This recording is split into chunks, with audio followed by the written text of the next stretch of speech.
জরুরি সংস্কার শেষ করে দ্রুত জাতীয় নির্বাচন দেওয়ার দাবি জানিয়েছেন বিএনপির সিনিয়র যুগ্ম মহাসচিব রুহুল কবির রিজভী। তিনি বলেন, দেশে গণতান্ত্রিক চর্চা যেন বিচ্যুত না হয়, এজন্য অন্তর্বর্তী সরকারকে সতর্ক থাকতে হবে। এদিকে বিগত সরকারের সমালোচনা করে বিএনপির স্থায়ী কমিটির সদস্য ডক্টর মঈন খান বলেছেন, এবার মানুষের মৌলিক অধিকার ফিরিয়ে দিতে হবে। সকালে রাজধানীতে আলাদা অনুষ্ঠানে এসব কথা বলেন তারা। এসকে সৌরভের প্রতিবেদন। ঢাকা রিপোর্টার্স ইউনিটিতে বাংলাদেশ জাতীয়তাবাদী পল্লী চিকিৎসক অ্যাসোসিয়েশনের ১৬তম প্রতিষ্ঠাবার্ষিকীর আলোচনা এবং গুম, খুন ও শহীদ পরিবারের মাঝে আর্থিক সহায়তা প্রদান অনুষ্ঠানে যোগ দেন বিএনপির যুগ্ম মহাসচিব রুহুল কবির রিজভী। আলোচনায় অংশ নিয়ে তিনি অভিযোগ করেন, শেখ হাসিনা সরকার সংবিধানকে কেটে তার মতো করে সাজিয়েছে। তাই সংবিধান ও বিচার বিভাগের সংস্কার খুবই জরুরি। সংস্কারের জন্য প্রয়োজনীয় যে আইন, সে আইন করা তো কোনো অসম্ভব না।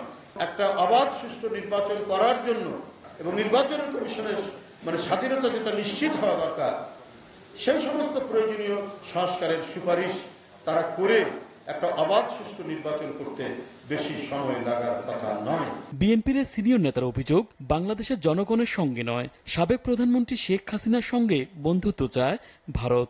এরা বাংলাদেশের জনগণকে ওরা পছন্দ করে না।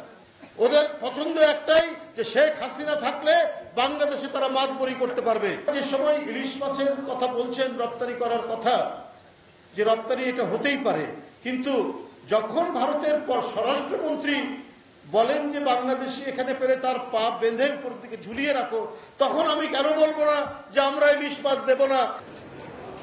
এদিকে বঙ্গবন্ধু শেখ মুজিব মেডিকেল বিশ্ববিদ্যালয় চিকিৎসাধীন নাগরিক ঐক্যের সভাপতি মাহমুদুর রহমান মান্নার স্বাস্থ্যের খোঁজ খবর নিতে হাসপাতালে যান বিএনপির স্থায়ী কমিটির সদস্য ডক্টর আব্দুল মঈন খান।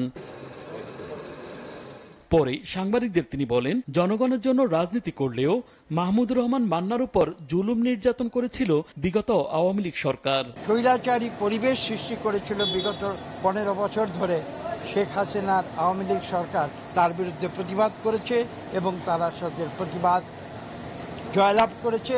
মানুষের যে মৌলিক অধিকার, সেই মৌলিক অধিকারগুলো মানুষের ফিরিয়ে দিতে হবে।